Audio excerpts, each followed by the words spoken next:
The doorbell rang 3 times in quick succession, and soon, several young NSB special team members filed in. I say, what's going on with you all? Suddenly becoming so considerate, bringing me flowers and fruit non-stop. In the sunlit corner of the hospital room, Luke propped himself up on the pillow. Since returning from the unfinished building, he had been receiving gifts daily, and his bedside looked like a florist's display window. Although by morning, everything would return to its clean and tidy state. I asked the nurse to take the bouquets to the children in the next room. They wanted to do some crafts in their free time. As for the fruit, I gave most of it to the other patients. I saved some for Aaron since he checks on me regularly. He never kept anything for himself, always putting others first. This was the impression he left on everyone after these few days.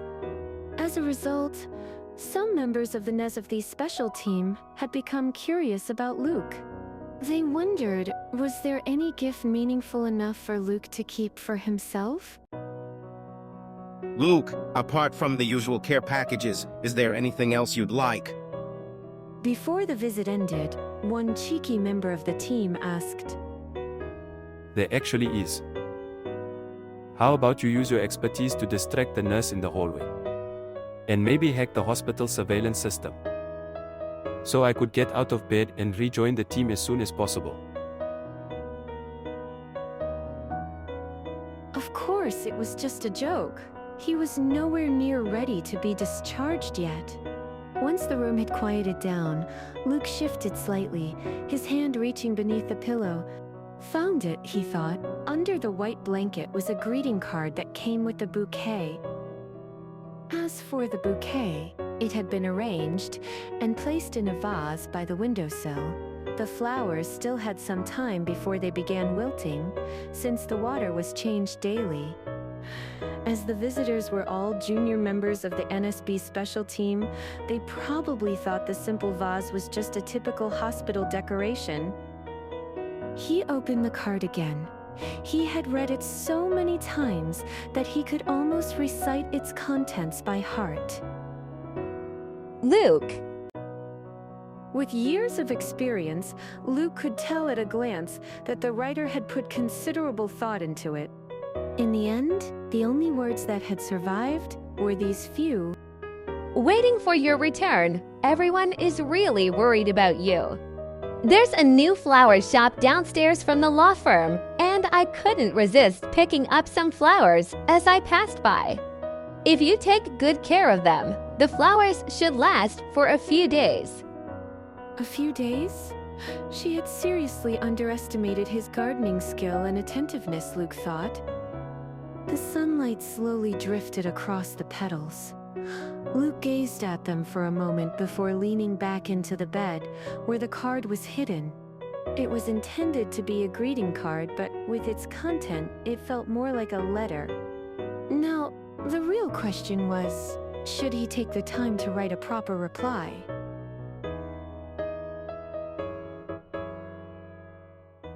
Though smartphones handle everything now, some things are better done by hand to convey genuine feelings.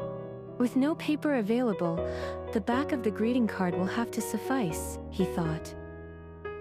I'll be discharged soon. My checkup went well, everything is normal, so don't worry too much. Even if he wrote this, she'd probably ask for more details. She'll probably also seriously tell me not to hold anything back and be more open with her. Luke muttered. At some point, he had shifted his gaze from the card. His eyes now rested on the low stool seated before the bed. If there were any visitors, they would likely sit there. But if it were someone closer, they'd probably move a little closer and end up sitting on the edge of the bed, right? It was noon, and the sunlight had fully poured into the room through the windowsill. It had warmed the blankets, as if someone had actually been here. If she were here, he would want nothing more than to tell her everything he left unsaid that night. The real turning point, the key moment that pulled me out of my illusions, was when you said my name. If I keep apologizing, it'll only make you worry more. So, let me put it another way, You're the last person I want to hurt. So, please wait a little longer. When I finally decide to face everything behind these illusions, I'll come back to you. As his thoughts wandered, a knock echoed at the door once again.